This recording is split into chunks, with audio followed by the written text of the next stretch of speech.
Section 1. You will hear two flatmates, Tom and Richard, talking about their new flatmate who has just moved in the week before. First, you have some time to look at questions 1 to 6.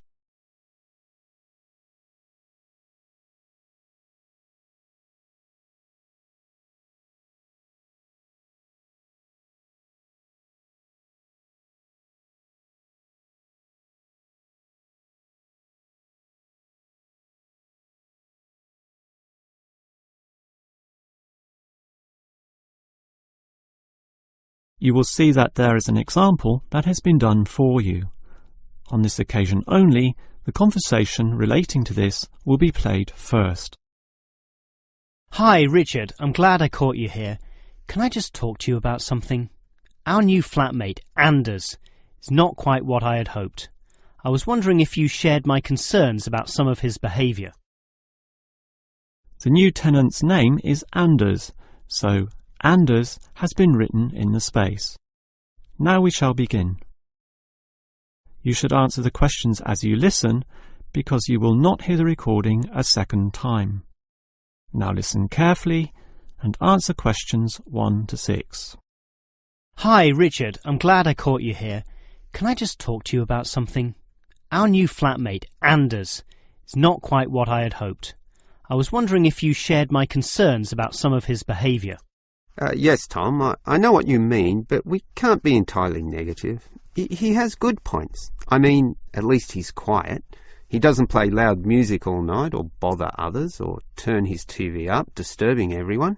Sure, he's quiet, but remember our last flatmate? He'd say hi to you and smile and treat everyone politely. In comparison, this new guy is very impolite. He just grunts in reply and sometimes ignores me altogether. I guess that's just his way, just his character. I don't think he realises he's being impolite, and it shouldn't matter to us too much.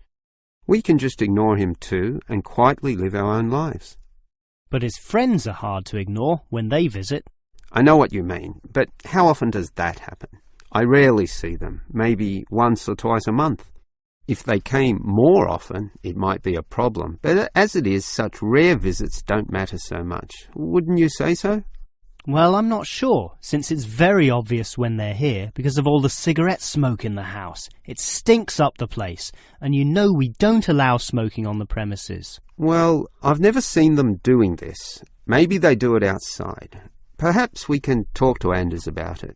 Always remember, though, in one respect, he's a good tenant. And it's the most important aspect. The previous flatmate would always pay the rent late. I know what you're going to say. This guy pays promptly. But there's more to being a good tenant than prompt payment.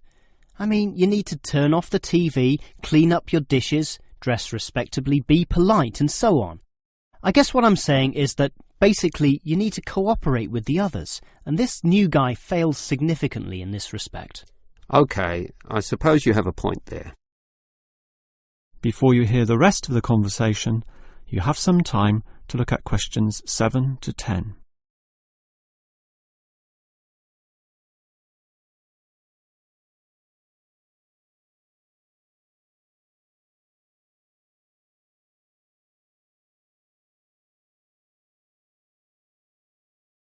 Now listen and answer questions 7 to 10. I tell you what, Tom. Why don't we talk to our new flatmate, Anders, about these issues? If we throw him out, we'll have to go to all the trouble of finding another flatmate, who might not necessarily be much better. So, let's give the current guy a chance. Here, I've got a piece of paper, so let's make a short list of issues to discuss with him. Get it out into the open. Sure, we'll give him one more chance. So, write communication. And let's tell him to... Well, we can't change a person's personality overnight. So why don't we have a weekly tenants meeting and we can just ask him to attend. That way we can get to know him better. I'll write attend meeting and we can take it from there. OK, but we have to tell him about his friends. They can't just do whatever they want. Write a heading Friends and then write Don't smoke anywhere, inside or outside. Well, instead of being so direct and possibly causing offence, I'll just write Follow rules and verbally mention the rules. TV off by 10 p.m, no loud music or bad behaviour, including smoking. OK, do that, but I still think we need to specifically mention that last issue. You know how I can't stand the habit. So I'd like this to be another and separate point. Cigarettes, strictly forbidden. And it's important to include the strictly here. We can't pussyfoot around too much. Sometimes directness is necessary. OK, I'll write that. Forbidden. OK. And what about cleaning duties? Anders is a little too relaxed about that. Dishes are sometimes not washed, dirty teacups are left around the place, and so on. So, right, must do better. Yeah, again, Tom, he might take that personally, and it could cause a scene. I'd rather be general. I'll write must be done, and I'll tell him that that's for everyone, not just him. OK? OK, as long as he gets the message. That is the end of section 1. You now have half a minute to check your answers.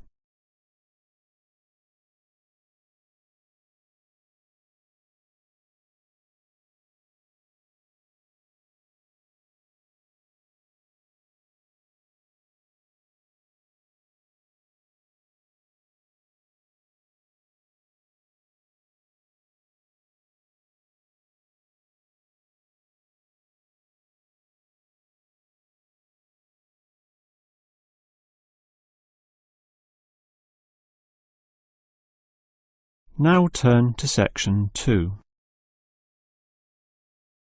Section 2. You will hear a first aid officer talking to a group of factory workers about emergency first aid. First, you have some time to look at questions 11 to 17.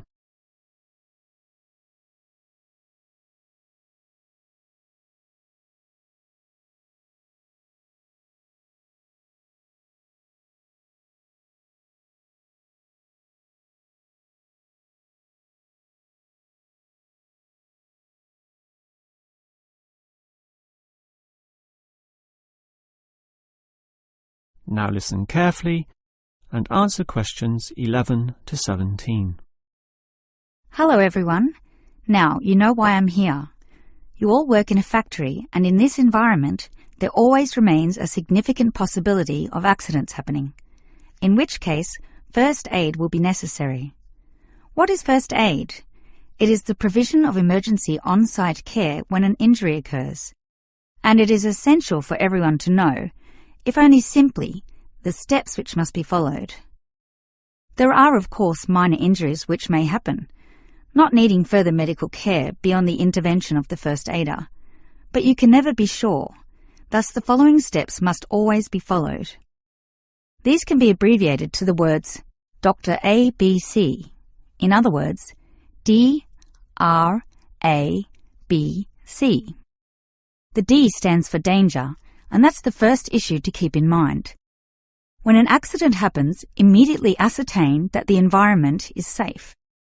That, for example, nothing else will fall or break or cause accidents. If you, the first aider, are also injured, the problem is even worse. The R stands for respond. You must then ascertain the best response. Once all the danger has been eliminated and the distress calls sent out, the appropriate action is, obviously, to help the injured party. Alright, that leads to A, which stands for airway. In order to stay alive, all people need to have an open airway to allow breathing. A conscious person will automatically clear their own airway. But if unconscious, this may not happen. The brain is stopped or hindered from properly directing the body, and, obviously, in the worst case, death can result. For this reason, the injured person is normally put into the recovery position. Placed on the side, tilting the head back and ensuring that there are no blockages in the mouth. To free any such blockages, the back can be slapped or the chest compressed, allowing anything to be spat out. Now that the airway is free, check for B, or breathing. If breathing is not happening or is irregular, the first aider may have to assist with what is technically known as cardiopulmonary resuscitation, or more commonly, CPR. This involves breathing for the patient through mouth-to-mouth contact, while periodically massaging the heart through compressions to the chest. This combination allows blood and oxygen to flow around the body, keeping the patient alive, hopefully until medics, such as doctors, advanced first aiders, or ambulance staff arrive. Before you hear the rest of the talk, you have some time to look at questions 18 to 20.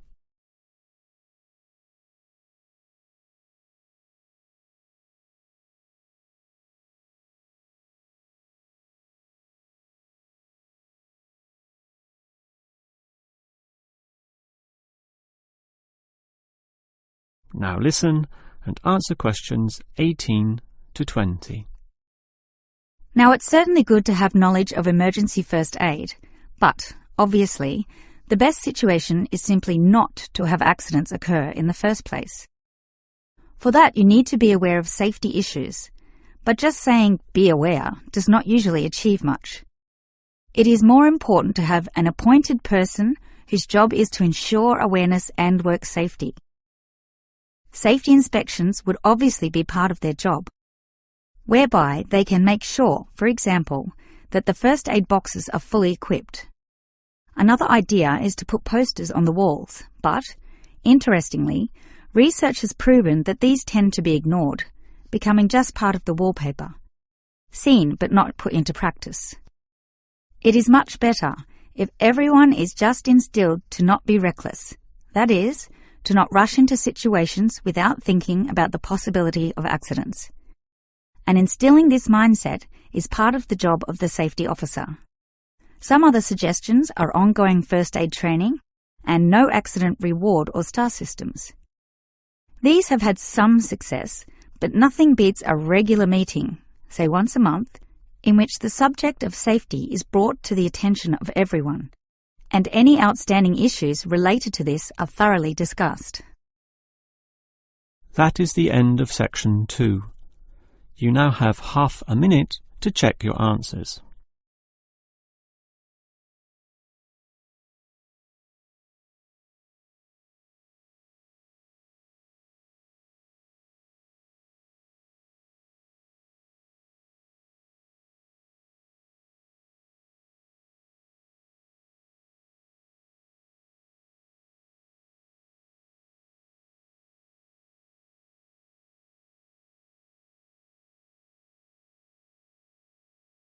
Now turn to section 3.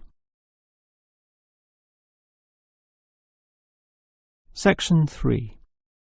You will hear two students, Frank and Nicole, discussing their research on university waste. First, you have some time to look at questions 21 to 25.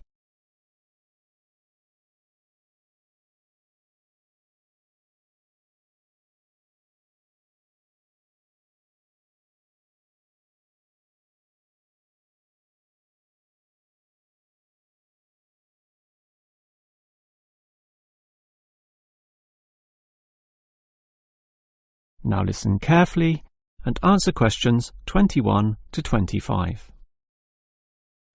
Hi, Nicole. As you know, we've got to decide on the best ways this university can reduce its waste. You inspected the eastern campus and I did the western buildings. Did you do all the interviews as well? Yes, I interviewed all the staff, who made some good observations, and I interviewed some of the students. The students said little that was interesting. They don't seem to care that much. It was the cleaners, surprisingly, who revealed the most relevant facts.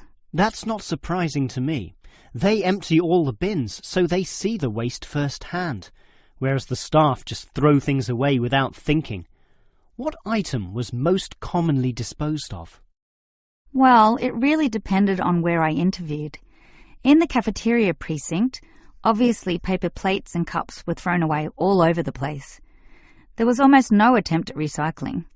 However, across the university in general, It was paper copying that filled up most bins, far more than plastic or other forms of waste. Do people care about this then? Well, some do, if you can believe them. I must have interviewed about 30% of customers in the cafeteria, and the results were mixed. Out of all the people I interviewed, well over half, maybe about 55% of them, were quite honest about it, telling me that they had little concern. The other fraction, 45%, were more troubled. Yes, but do they do anything about it? Surprisingly, quite a significant percentage do something, even if they aren't particularly concerned. I mean, small things. About 10% bring their own cups to the cafeteria, for example, and at least 1/3 said they use recycling bins. So, in total, it's an equal split between those who do something or those who don't. So why do so many people remain inactive, particularly over an issue they should care about more? I think they do care, and many of them are prepared to do something. Obviously, there's an element of laziness, but I'd say that it's relatively small. If they knew what to do, and if stringent systems existed, or if the importance of this was made clearer to them, I'm sure you'd see a much larger percentage of people actively working towards helping our environment. Well, there's cause for optimism at least. Before you hear the rest of the conversation, you have some time to look at questions 26 to 30.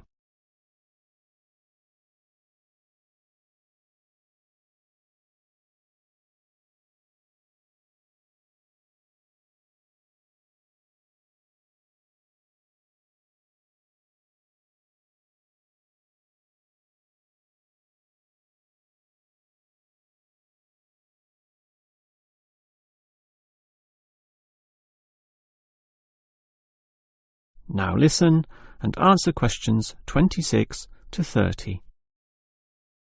Clearly then, there's a significant waste of paper here at this university, so I've worked out one practical suggestion which could help reduce it, specifically the waste from the excess photocopying.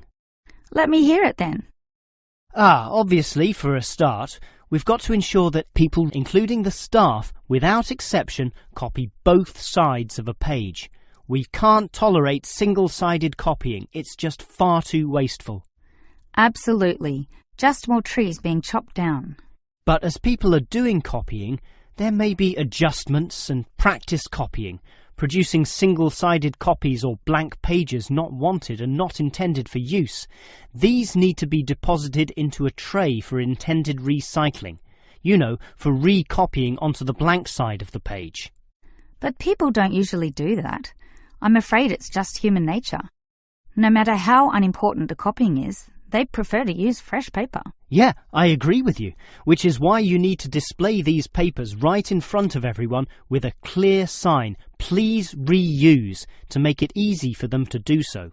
They still won't do it. I know. That's why you take some of these papers and regularly stack them inside the copier in a special tray once a day, say in the morning. Well, that's getting better, making it easier for them to use the paper. But still, I'm afraid many won't. That's why you allow everyone to select this tray when copying. You distribute numbers or codes to every person, giving them special access to this recycling tray. Every time they use papers from this, it's tallied up to their account. I know I'm sounding a bit negative, or even cynical here, but why should they bother using that tray? Because the person who does the most copying from this recycling tray gets, say, a cinema pass or lottery ticket or some other sort of reward. Oh, right. Now that's a system which might just work. Let's trial it in the office and see what happens. That is the end of section 3. You now have half a minute to check your answers.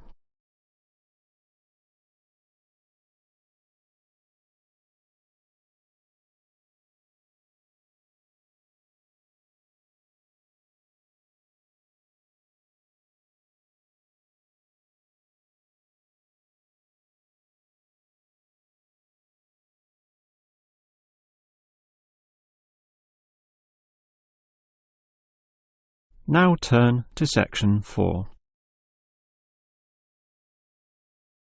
Section 4. You will hear a lecturer discussing techniques for removing carbon dioxide from the atmosphere. First, you have some time to look at questions 31 to 33.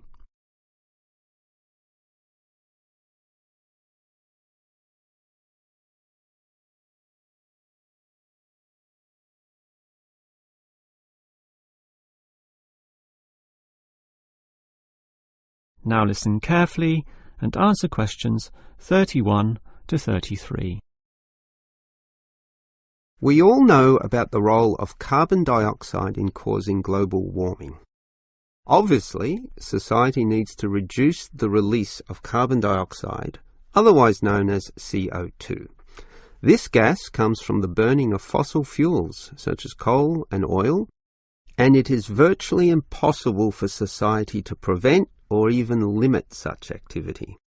Our need for energy and power is just too great. Instead, a more practical idea is to collect the carbon dioxide from the burning process, for example, directly from the chimneys of power stations, and somehow prevent this gas from being released into the environment. To do that, you need to store it somehow, and that has to be essentially forever. It is perhaps for this reason that many believe that, rather than storing the carbon dioxide as a gas, it is better to react it with metal oxides, such as magnesium or calcium, which results in the formation of a hard carbonate material. The gas is, in effect, turned into a stable and unreactive solid, which can simply be dumped anywhere. This process actually occurs naturally, although very, very slowly, and is one cause of the surface limestone in the world. But this slow reaction speed is the problem. Even when enhancing this process through high temperature and pressure, or pre-treatment of the mineral, it is still far too slow to be economical. One other technique which has been suggested is to pump the gas to the bottom of the ocean, where it would react with compounds in the seawater, forming carbonic acid. However, this alternative has now been ruled out. The CO2 may be removed from the atmosphere, but the high oceanic acidity which would result raises its own set of problems, mostly with all the delicate life and the intricate food chains in the seawater, some on which we ourselves depend, and that's something which no one wants to experiment with. Before you hear the rest of the lecture, you have some time to look at questions 34 to 40.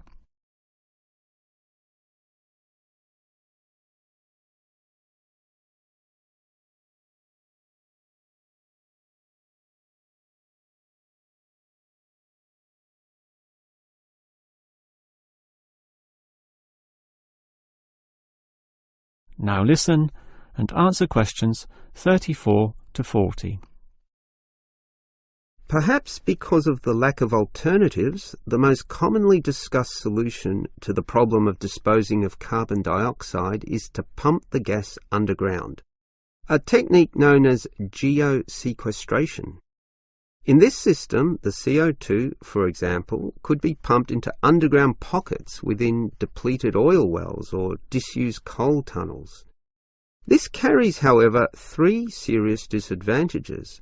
Namely, the risk of leaks, the considerable costs involved, and finally, the unproven effectiveness.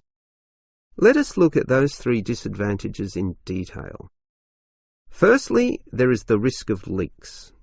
Although the gas would be deep and sealed over by masses of rock and earth, the huge pressures in these spaces would turn the gas into a liquid state, capable of moving through rock fissures or faults. This could allow the gas to eventually be released to the surface. Since CO2 is heavier than air, and thus pushes oxygen aside, such leaks could result in the suffocation of thousands or tens of thousands of people, certainly not a consequence to be taken lightly. Natural CO2 leakage from volcanic buildup has already witnessed such deadly events. The other problem of geosequestration is the cost. The time and effort spent on materials and construction, primarily the pipework through which the gas would travel, does not come cheaply. So, if this system were to be implemented in, say, coal-fired power plants, the extra cost would have to be paid by the electricity user, whose bills would almost double as a consequence.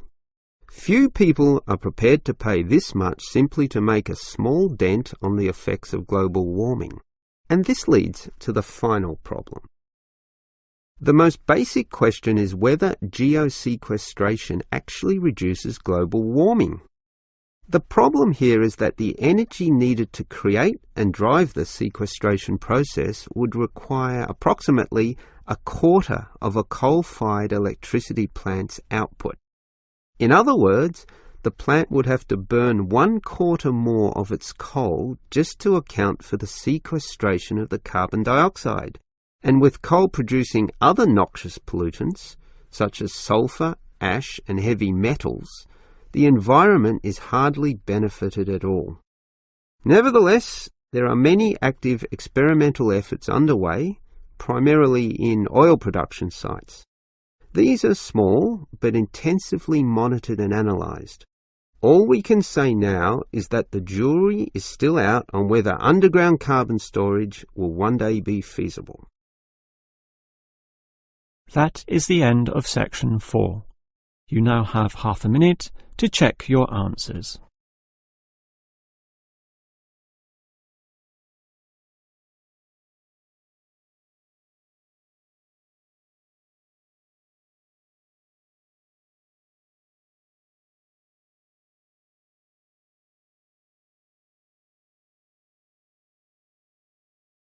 That is the end of the listening test.